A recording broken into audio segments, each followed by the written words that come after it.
Hello student, आज हम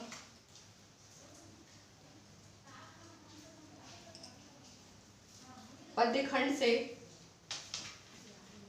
पाठ 4 का अध्ययन करेंगे, जिसका शीर्षक है घर की याद। इसके कवि हैं भवानी प्रसाद मिश्र। ठीक है, तो आज हम इस पाठ के माध्यम से ये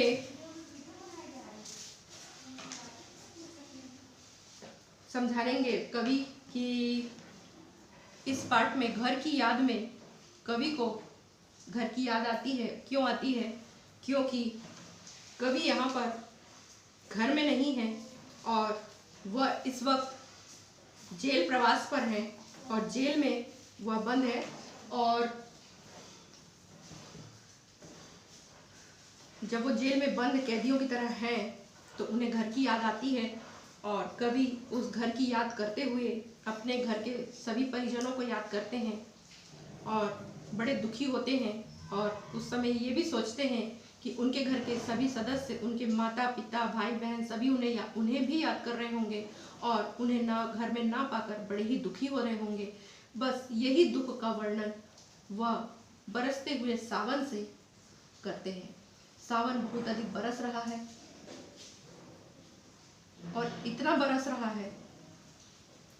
रहा है कि कवि को उस सावन की बरसात देखकर अपने घर की याद हो आती है और वो बड़े दुखी होकर उस सावन को संबोधित करते हुए इस पाठ को लिखते हैं और उसमें अपना दुख व्यक्त करते हैं और अपने परिजनों को याद करते हैं, क्योंकि उनको घर की बहुत याद आ रही है। तो कवि ने यहाँ पे इस पाठ में अपने घर की याद को किस प्रकार व्यक्त किया है वह आप देखेंगे इस कविता के माध्यम से।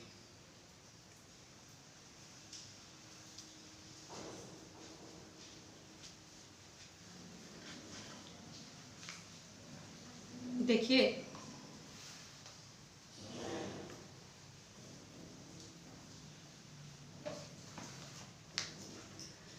आज पानी गिर रहा है, बहुत पानी गिर रहा है, रात भर गिरता रहा है, प्राण मन गिरता रहा है, बहुत पानी गिर रहा है, घर नजर में तिर रहा है, घर की मुझसे दूर है जो, घर खुशी का पूरा है जो। तो कवि यहाँ पे जेल में है, कारावास में है और उस दौरान रात भर वर्षा हो रही है, सावन घिर घिर कर बरस रहा है और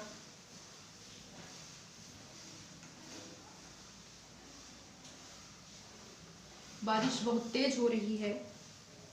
लिखा है आज पानी गिर रहा है, बहुत पानी गिर रहा था, सावन बहुत गरज के बरस रहा है और रात भर ही पानी गिरता रहा है। और ऐसे में कवि को अपने घर की याद आती है और कवि कहते हैं कि ऐसे में मेरा मन और प्राण घर की याद को घेर लेते हैं और मेरी नज़रों में मेरा घर और घर के सदस्य तैर रहे हैं। एक एक करके मुझे सबकी याद आती है। मेरा जो घर खुशियों से का जो भंडार था, जहाँ मुझे अपार खुशियाँ मिलती थी, परंतु आज मैं घर से दूर हूँ, यह मेरा बड़ा ही दुर्भाग्य है। तो ऐसी दुर्भाग्यवश कवि अपने दुख को इस कविता में व्यक्त करते हैं और अपने घर की याद करते हैं कि किस प्रकार पानी गिर रहा है और बहुत पानी गिर रहा है। घर में 4 भाई, मायके में बहिन आई बाप के घर, हाय रे परिताप के घर में सब जुड़े हैं, सबकी इतने कब जुड़े हैं, 4 भाई 4 बहनें, भुजा भाई प्यार बहनें।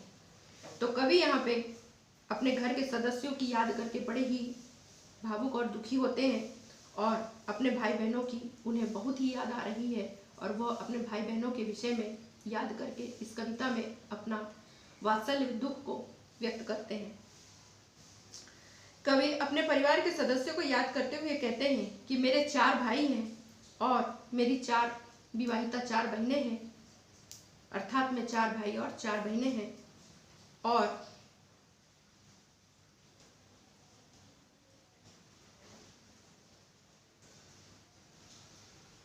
और मेरी जो चारों बहनें हैं वो भी विवाहिता हैं और अपने मायके अपने घर आई हुई हैं। और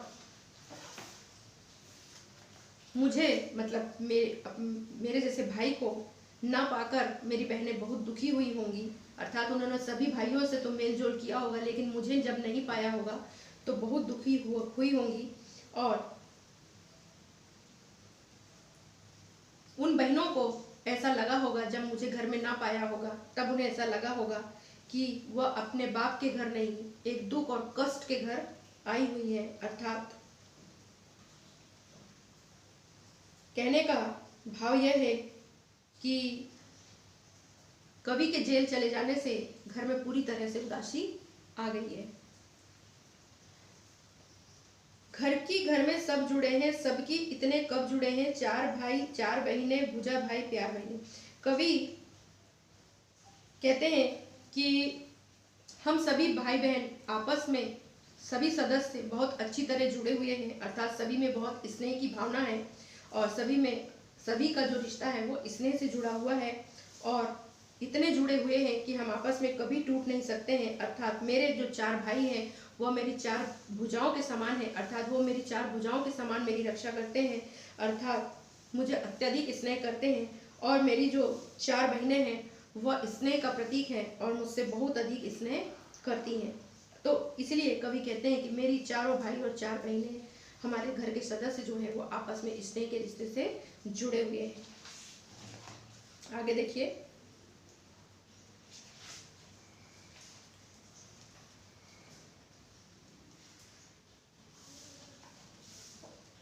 और माँ बिन पढ़ी मेरी, दुख में वह गढ़ी मेरी, माँ की जिसकी गोद में सिर रख लिया तो दुख नहीं फिर, माँ की जिसकी स्नेह धारा का यहाँ तक भी पसारा, उसे लिखना नहीं आता जो कि उसका पत्र है पाता। अब यहाँ पर बहुत सुंदर कवि ने वर्णन करते हुए अपनी माँ के बारे में बताया है कि मेरी जो माँ है वह अनपढ़ है, पढ़ी लिखी नहीं है और मेरे वियोग में वह बहुत दुखी हो रही होगी।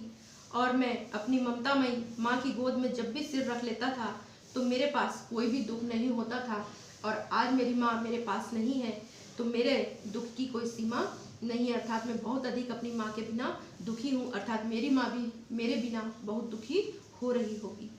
और कहते हैं कवि कि माँ की जिसकी स्नेह धारा का यहाँ तक भी है पसारा, अर्थात मेरी माँ की जो स्नेह धारा है वो यहाँ मेरे पास जेल में, कारावास में भी फैली हुई है, अर्थात मेरी माँ की ममता मुझे अभी भी मिल रही है और उसका स्नेह मुझे अभी यहाँ कारावास में भी प्राप्त हो रहा है, क्योंकि माँ का जो स्नेह होता है वो अपने बच्चों के लिए सदा हर समय हर जगह विद्यमान होता है। इसलिए कवि कहते हैं कि इस कारावास में भी मेरी माँ की जो स्नेहमयी ममता का जो आशीर्वाद है वह मुझे यहाँ भी प्राप्त हो रहा है, यहाँ भी उसकी ममता का स्पर्श मैं अनुभव कर सकता हूँ, ऐसा कवि कहते हैं।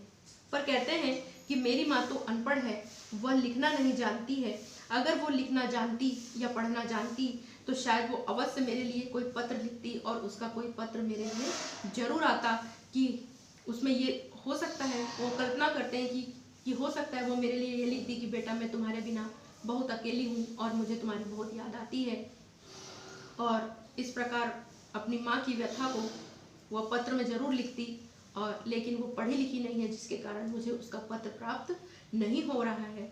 इस प्रकार कवि अपनी माँ को याद करके बड़े दुखी होते हैं। आगे देखिए, पिताजी जिनको बुढ़ापा एक क्षण भी नहीं व्यापा, जो अभी भी दौड़ जाएं, जो अभी भी खिलखिलाएं, मौत के आगे ना हिचके, शेर के आगे ना बिचके, बोल में बादल गरजता, कांप में झंझा रसता। यहाँ पे कवि ने अब अपने पिता के विषय में वर्णन करते हैं और उनकी किस प्रकार जिंदा दिली, बहादुरी और एक दृढ़ता का वर्णन कवि ने यहाँ पे इस कविता के माध्यम से किया है। कवि कहते हैं कि जो मेरे घर में मेरे पिताजी हैं वह यदि बूढ़े हो चुके हैं, लेकिन परंतु उनके मन में अभी भी बुढ़ापा नहीं आया है, अर्थात वो मन से आज भी युवा बने हुए हैं, अर्थात उनके सिर्फ शरीर को बुढ़ापा आया है, उनके मन को बुढ़ापा नहीं आया है। अर्थात उनकी मन की कमजोरी में अभी भी बुढ़ापे ने स्पर्श नहीं किया है। आज भी उनके हृदय में युवकों जैसा उत्साह है कि शरीर से वो इतने स्वस्थ हैं, एक युवक, जवान युवक की तरह वो आज भी स्वस्थ हैं। और जब भी वो अगर वो दौड़ लगा लेते हैं तो ऐसा लगता है कि कोई नवयुवक दौड़ लगा रहा हो। और आज भी इस वृद्धावस्था में भी वह खिलखिला के जोर से हंस पड़ते हैं। क्योंकि आपने देखा होगा कि जो बहुत अधिक वृद्ध हो जाते हैं वह जोर से खिलखिला के हंसने की उनमें क्षमता नहीं होती है। लेकिन कवि कहते हैं कि मेरे पिताजी में आज भी वह बुढ़ापे में भी वह शारीरिक क्षमता है जिसमें वह खिलखिला के हंस पड़ते हैं। अर्थात वो पूर्णतः स्वस्थ हैं और उनके अंदर में, उनके मन में आज भी युवावस्था का प्रमाण देखने को मिलता है।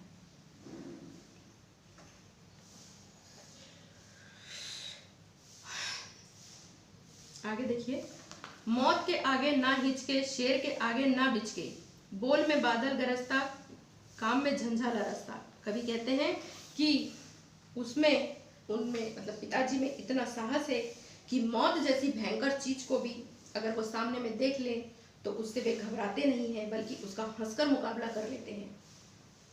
शेर के आगे ना बिचके मतलब अगर उनके सामने कोई शेर भी आ जाए तो उन्हें कोई भय नहीं लगता है, अर्थात उसका भी वो डट कर सामना कर लेते हैं। बोल में बादल गरजता, काम में झंझा लरसता, अर्थात मेरे पिता की आवाज जो है वो आज भी उसी कड़कदार आवाज के साथ वो बात करते हैं। ऐसा लगता है कि बादल गरज रहा हो और दूर दूर तक उनकी आवाज की ध्वनि जो है वह सुनाई देती है। और जब वे कोई काम करते हैं, काम में झंझा लरसता में जब वे कोई काम करते हैं तो वह उन कामों की गति को देखकर ऐसा लगता है कोई आंधी तूफान की गति हो, अर्थात वो इतनी स्पीड से, इतनी गति से उस काम को करते हैं। ऐसा उनकी कामों को देखकर लगता ही नहीं कि कोई वृद्ध व्यक्ति उस काम को कर रहा हो, ऐसा लगता है कि कोई नौजवान उस काम को बड़ी तेजी से कर रहा हो। आगे देखिए,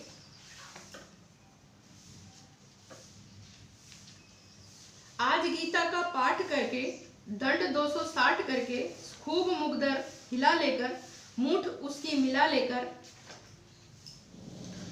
जबकि नीचे आए होंगे, नैन जल से छाए होंगे, हाय पानी गिर रहा है, नजर घर नजर में तिर रहा है। अब यहाँ पे कवि अपने पिता को याद करते हुए उनके सरल स्वभाव के साथ साथ उनकी आध्यात्मिक प्रवृत्ति के बारे में भी बताते हैं कि किस प्रकार वो व्यायाम करते हैं, किस प्रकार वह धार्मिक बातों में विश्वास रखते हैं, पूजा अनुष्ठान में विश्वास रखते हैं। और कहते हैं कवि कि मेरे पिता जो हैं वो रोज की तरह श्रीमद् भागवत गीता का पाठ करते हैं और जब वो पाठ पूरा हो जाता है तो 260 बैठकें लगाते हैं, अर्थात दंड बैठक लगाते हैं और व्यायाम भी करते हैं और साथ में मुगदर भी चलाते हैं। और जब मुगदर चलाकर हिलाते हैं तथा उसकी मूठ को मिलाकर छत से नीचे आए होंगे, गीता का पाठ किया होगा, गीता का पाठ करने के बाद व्यायाम किया होगा, 160 260 दंड बैठक लगाई होगी, उसके बाद व्यायाम करके मुगदर चलाया होगा और मुगदर को हिलाकर अपनी पीठ पर यूं रखकर उसकी मूठों को चलाकर मिलाकर छत से जब नीचे आए होंगे तो क्या हुआ होगा देखिए, जबकि नीचे आए होंगे, नैन जल से छाए होंगे, हाय पानी गिर रहा है, घर नजर में गिर रहा है। तो जब वो सीढ़ियों से उतरकर जब छत से नीचे आए होंगे तो उनकी आंखों में अश्रु बह रहे होंगे। क्यों? क्योंकि वो मुझे वहां नहीं पा रहे हैं और मुझे ना पाकर वो बहुत दुखी हो, व्याकुल हो जाएंगे तो अनायासी रो पड़ेंगे। इस समय बरसात हो रही है, मेरी नजरों में मेरा घर परिवार तैर रहा है, अर्थात मेरे घर के सदस्य मेरी आंखों में दिख रहे हैं। मुझे सब सदस्यों को, अर्थात मुझे मेरे घर के सभी सदस्यों की बहुत ही याद आ रही है। इस प्रकार कवि ने कहा कि मेरी नजरों में घर तैर रहा है, अर्थात मेरी नजरों में एक एक सदस्य का चित्र घूम रहा है। और अपने घर के सदस्यों को याद करके कवि बड़े ही दुखी होते हैं। चार भाई चार बहिने, भुजा भाई प्यार बहिने, खेलते या खड़े होंगे, नजर उनको पड़े होंगे। पिताजी जिनको बुढ़ापा एक क्षण भी नहीं व्यापा, रो पड़े होंगे बराबर पांचवे का नाम लेकर। अब यहाँ पे कवि कहते हैं कि मेरी चार भाई हैं जो मेरी भुजाओं के समान हैं, जो मेरी चार भुजाओं के समान मेरी रक्षा करते हैं, और मेरी चार बहिनें हैं जो स्नेह का प्रतीक है।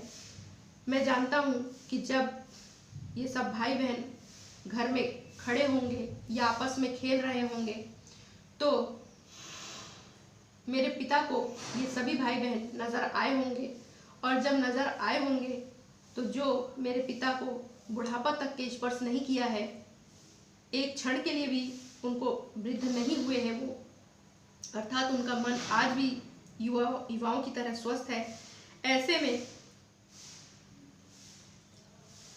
रो पड़े होंगे। अपने पांचवें पुत्र को न पाकर वह रो पड़े होंगे, अर्थात वहां वे कमजोर पड़ गए होंगे जहां पर उन्हें पुत्र की कमी महसूस हो रही होगी। पांचवें में हूं अभागा, जिसे सोने पर सुहागा, पिताजी कहते रहे हैं प्यार में बहते रहे हैं।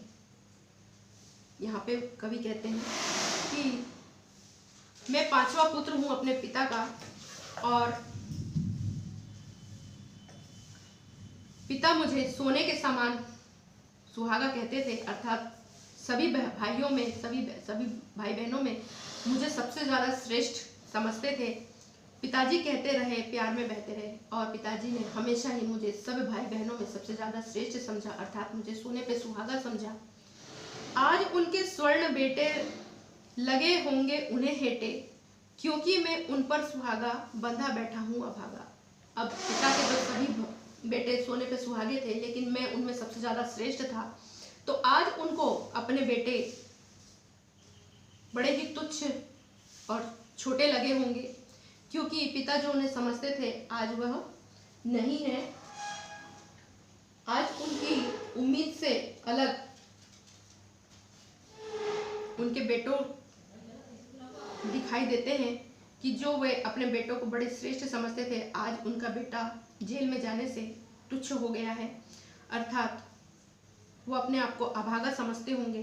अर्थात पिता सोचते होंगे कि मैं ऐसे बेटों का पिता हूँ जो बड़े ही तुच्छ हैं, अर्थात कवि अपने आप को बड़ा ही तुच्छ और अभागा समझते हैं कि मेरे पिता ने मुझे सोने पे सुहागा सभी से श्रेष्ठ समझा, और मैं कैसा अभागा इस कारावास में बैठा हूँ। और माँ ने कहा होगा दुख कितना बड़ा होगा, आंख में किस लिए पानी, वहाँ अच्छा है भवानी। अब यहाँ पे अपनी माँ के बारे में कवि कहते हैं कि मेरी माँ पिता को समझाते हुए कहती होगी कि तुम क्यों दुख करते हो, वहाँ पे आंख में आंसू लिए क्यों अपने बेटे की याद करते होगे, क्यों याद करते हो, क्योंकि तुम्हारा बेटा तो कारावास में भी अच्छा होगा और अच्छा है। वह अपने पिता को समझाती है, मतलब कवि कहते हैं कि मेरी माँ पिता को समझाते हुए उसे ढांढस बनाते हुए उन्हें हिम्मत दे रही होगी, क्योंकि मेरे पिता मेरे अभाव में बड़े ही दुखी हो रहे और रो रहे हैं। तब माँ उसे समझाती है, वह तुम्हारा मन समझकर और अपना मन समझकर गया है सो ठीक ही है, यह तुम्हारी लीक ही है। अब यह माँ अपने उनके पिता को समझाते हुए कहती होगी कि तुम रोते क्यों हो, तुम इतना कमजोर क्यों महसूस कर रहे हो, क्योंकि तुम्हारा बेटा जो है वो ठीक ही है, वहाँ पे सुख से होगा, खुश होगा, तुम उसे क्यों उसकी याद में अपने आंसू बहाते हो। और अपने उनके मन को समझाते हुए माँ उन्हें ढांढस बनाती हुई कहती होगी कि बेटा जो गया है वो ठीक ही गया है कारावास में, क्योंकि यह तुम्हारी ही संस्कार और परंपरा की देन है, तुमने ही जो सिखाया है वह उसी का अनुसरण कर रहा है। पाँव जो पीछे हटाता कोख को मेरी लजाता, इस तरह हो ना कच्चे रो पड़ेंगे और बच्चे। वह पिता को समझाते हुए माता कहती है कि अगर मेरा बेटा अपने कर्तव्यों से अपने कदमों को अगर पीछे हटा लेता तो मेरी कोख को लाज लगती, अर्थात मुझे मेरी जो गोद है वह शर्म से पानी पानी हो जाती कि मैंने कैसे लाल को जन्म दिया जो अपने कर्तव्यों से पीछे मुड़ गया। इस तरह पिता को समझाते हुए माता जी कहती हैं कि तुम इस प्रकार निराश मत हो, हताश मत हो। अगर तुम इस प्रकार निराश होके रोने लगोगे तो तुम्हारे और भी बच्चे तुम्हें देखकर रोएंगे, इसलिए तुम मत रो, क्योंकि तुम्हारा बेटा वहाँ पे बहुत खुशी से है और जो तुमने उसको कर्तव्य का जो पाठ पढ़ाया है वह उसी का अनुसरण करते हुए जेल चला गया है।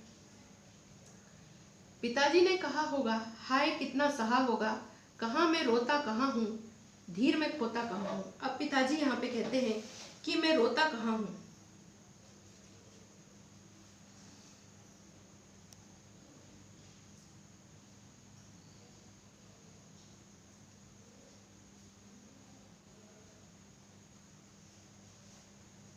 पिताजी ने कहा कि मैं रोता कहाँ हूँ।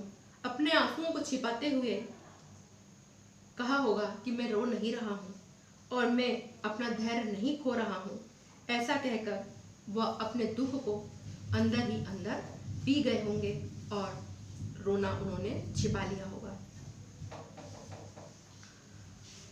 हे सजीले हरे सावन, हे कि मेरे पुण्य पावन, तुम परस लो वे ना बरसे, पांचवे को वे ना तरसे। तो कवि यहाँ पे सजीले सावन, बरसते हुए सावन को बरसता हुआ देखकर कहते हैं कि हे सावन, तुम खूब बरसो, तुम धरती को खूब हरा भरा करो, क्योंकि तुम पुण्य का काम कर रहे हो। तुम पुण्य के सावन हो, अर्थात धरती को की प्यास बुझाने के लिए तुम बरस रहे हो, अर्थात तुम एक पुण्य का काम कर रहे हो। इस धरती पर हरियाली लाने के लिए तुम बरस रहे हो, तो तुम खूब बरसो। लेकिन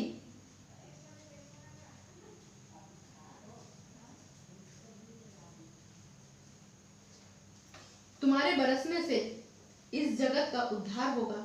लेकिन कवि को सावन का बरसना तो अच्छा लगता है, पर अपनी पिता की आंखों से आंसू का बरसना अच्छा नहीं लगता है। तो कवि कहते हैं कि हे सावन, तुम खूब बरसो और खूब इस जग का उद्धार करो, लेकिन मेरे माता पिता पांचवें पुत्र को न तरसे, उसके लिए अश्रु न बहाएं। मैं मजे में हूँ सही है, घर पर नहीं हूँ बस यही है, किंतु ये बस बड़ा बस है, इसी बस से सब विरस है। अब कवि कहते हैं कि मेरे माता पिता को तुम बरसते हुए जाकर संदेश देना कि मैं यहाँ मजे से हूँ, इसमें कोई संदेह नहीं है। केवल अंतर इतना है कि मैं अभी घर पर नहीं हूँ, मैं कारावास में हूँ। वह घर के वियोग को बड़ा मामूली सा समझ रहे हैं, परंतु यह कोई बहुत बड़ी साधारण सी घटना नहीं है। इस वियोग से मेरा जीवन दुखमय बन जाएगा, मैं अलगाव का नरक भोगूंगा। ऐसा ये मतलब कहते हैं कि मैं जो आप लोगों से अलग होके अलगाव का जो नरक भोग रहा हूँ, इसका वर्णन तुम मेरे माता पिता से मत करना। उन्हें यह मत बताना कि मैं बहुत दुखी हूँ उनके बिना, बल्कि उनको यह बताना कि मैं बड़े मजे से हूँ, यहाँ मैं बहुत खुश हूँ।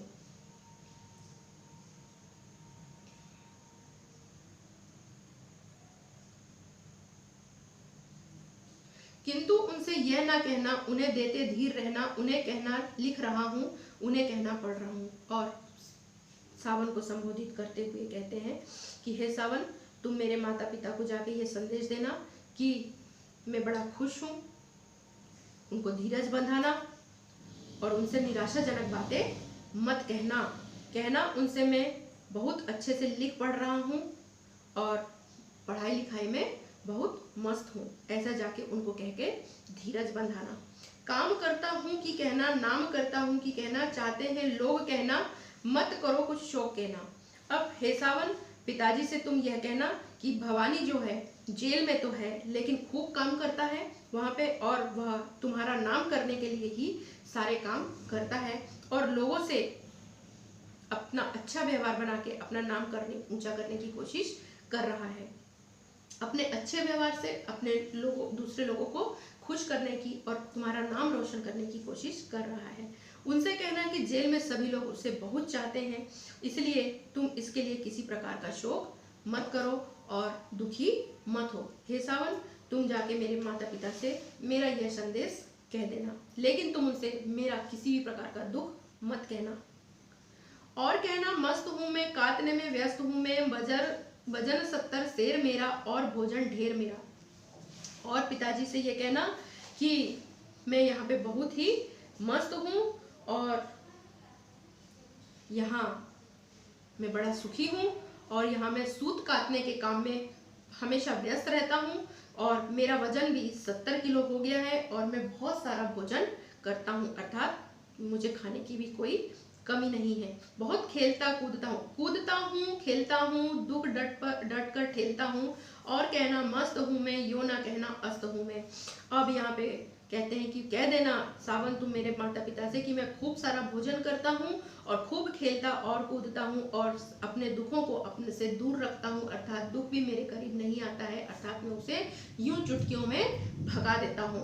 और कहना कि मैं बहुत मस्त हूँ और परंतु उनसे ये मत कहना कि मैं बहुत उदास और निराश हूँ और जिस कारण मुझे नींद नहीं आती है और मैं सारी रात अपनों की याद में जागता रहता हूँ। ऐसे सावन तुम मेरे पिता माता से बिल्कुल भी मेरा दुख मत कहना। हाय रे ऐसा ना कहना है कि जो वैसा ना कहना, कहना देना जागता हूँ आदमी से भागता हूँ। हे सावन तुम मेरे माता पिता से मेरा ये संदेश बिल्कुल भी मत कहना कि मैं बहुत दुखी हूँ और मैं उनकी याद में बहुत रोता हूँ और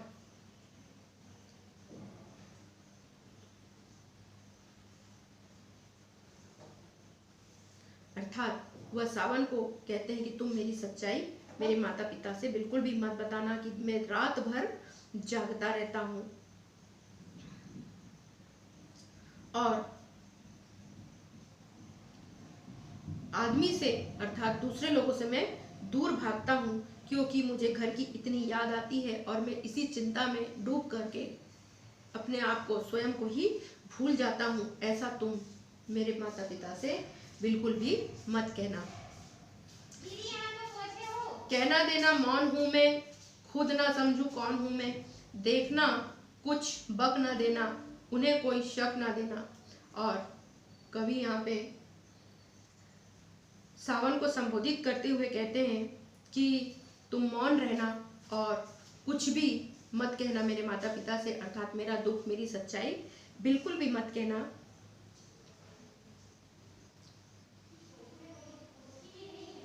और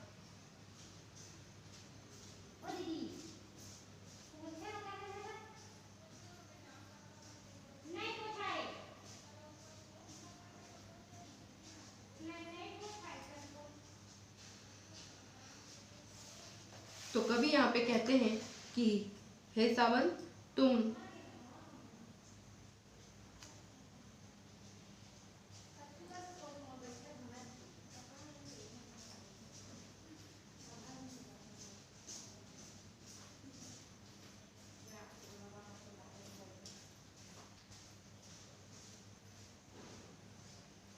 हाँ देखिए, तो हाय रे ऐसा ना कहना है कि जो वैसा ना कहना, कहना देना जागता हूँ आदमी से भागता हूँ। और कवि यहाँ कहते हैं कि हे सावन तुम मेरे माता पिता को जाके मेरा दुख मेरी सच्चाई बिल्कुल भी मत कहना कि मैं रात भर उनकी याद में जागता रहता हूँ, हर व्यक्ति से मैं दूर भागता रहता हूँ और मैं चुपचाप रहता हूँ और इसी चिंता में डूबे हुए मैं अपने आप को स्वयं को भूल जाता हूँ और मैं बिल्कुल मौन रहता हूँ, खुद ना समझू कौन हूँ, अर्थात मैं स्वयं को भूल जाता हूँ। देखना हे सावन तुम धोखे से भी मेरी सच्चाई को मेरे माता पिता को ना बोल देना और उन्हें ऐसी कोई बात ना कहना जिससे उन्हें मेरे दुख का एहसास हो, अर्थात उन्हें किसी प्रकार का शक हो कि मैं दुखी हूँ। हे सजीले हरे सावन है कि मेरे पुण्य पावन, तुम बरस लो वे ना बरसे, पांचवे को वे ना तरसे। तो यहाँ पे हे सावन तुम को जितना बरसना है तुम उतना बरस लो क्योंकि तुम्हारे बरसने से इस जग का उद्धार होगा और तुम इस जग का उद्धार करने के लिए खूब बरसो, लेकिन मेरे माता पिता मुझे याद करके अर्थात मैं अपने पांचवें पुत्र को याद करके बिल्कुल भी उनकी आंखों से अश्रु ना बरसे, इस बात का तुम बहुत ध्यान रखना। और जो भी बात कहोगे उससे मेरे माता पिता को मेरे लिए मेरे विषय में कोई कष्ट ना हो, अर्थात वो मुझे याद करके कष्ट महसूस ना करें ऐसी बातें तुम उनसे बोलना, और जिससे उन्हें कष्ट महसूस हो ऐसी कोई भी बात मेरे माता पिता को ना बोलना जिससे उनके अश्रु बह निकले। अर्थात तुम खूब बरसो, इस जग का खूब उद्धार करो, लेकिन मेरे माता पिता की आंखों से अश्रु ना बहे, इस बात का तुम विशेष ध्यान रखना। तो आपने इस पाठ को समझा कि किस प्रकार कवि कारावास में रहते हुए अपने परिजनों को याद करते हुए घर की याद करते हैं और किस प्रकार दुखी रहते हैं, लेकिन फिर भी वो सावन को कहते हैं कि ये सावन तुम जाके मेरे माता पिता को मेरा संदेश देना और कहना कि मैं बहुत खुश और मस्त हूँ। Thank you.